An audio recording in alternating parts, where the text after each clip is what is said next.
ನೀವು JDS ಬಗ್ಗೆ ಮಾತಾಡ್ತೀರಾ ಏಕಾಂಗಿಯಾಗಿ ನನ್ನ ಕಾರ್ಯಕರ್ತರ ಜೊತೆಗೂಡಿ ಮೊನ್ನೆನೂ 19 ಸೀಟ್ ಗೆದ್ದಿದ್ದೀವಿ ಏಕಾಂಗಿಯಾಗಿ. ನೀವು ನೋಡೋಣ, ಒಂದು ಕಾಂಗ್ರೆಸ್ ಬಿಟ್ಟು ಹೊರಗಡೆ ಬಂದು ಆಯ್ತಪ್ಪ ನಿಮ್ಮ ಐಯಿಂದ ಚಾಂಪಿಯನ್ ಅಲ್ವೇ ನೀವು? ಕಾಂಗ್ರೆಸ್ನ ಬಿಟ್ಟು ಹೊರಗಡೆ ಬಂದು ಒಂದು 5 ಕಡೆ 10 ಕಡೆ ಚುನಾವಣೆ ನಡೆಸ್ಕೊಂಡು ಗೆದ್ಕೊಂಬನ್ನಿ ನೋಡೋಣ.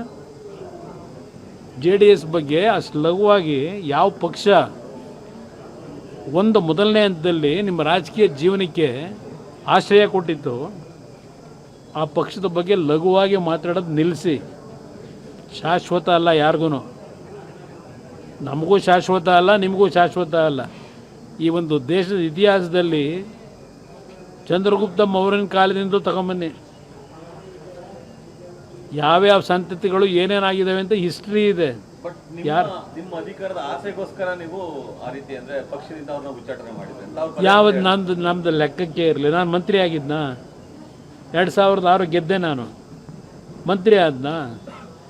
1996 ದೇವೇಗೌಡರು ರಾಜೀನಾಮೆ ಕೊಟ್ಟಾಗ ಇದೇ ಗುಜರಾಲ್ ಅವರು ಮತ್ತು ಮುರ್ಸೋಳಿ ಮಾರನ್ನು ಇಬ್ಬರು ಬಂದು ನನ್ನನ್ನು ಮಂತ್ರಿ ಮಾಡ್ತೀನಿ ಅಂದಾಗ ದೇವೇಗೌಡರು ಏನು ಹೇಳಿ ಕಳಿಸಿದ್ರು, ನಾನೇನು ಹೇಳಿದ್ದೀನಿ ಮಂತ್ರಿ ಆದನಾಗ.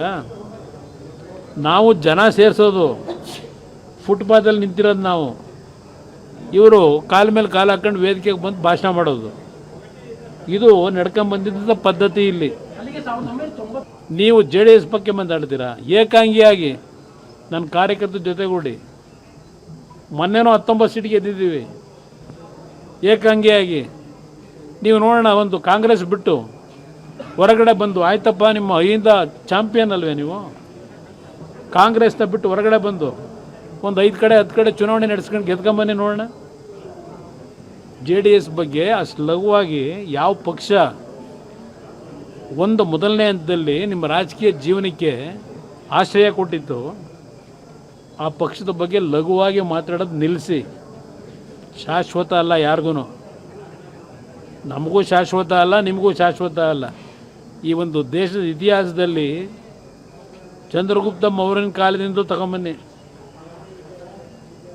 ಯಾವ್ಯಾವ ಸಂತತಿಗಳು ಏನೇನಾಗಿದ್ದಾವೆ ಅಂತ ಹಿಸ್ಟ್ರಿ ಇದೆ.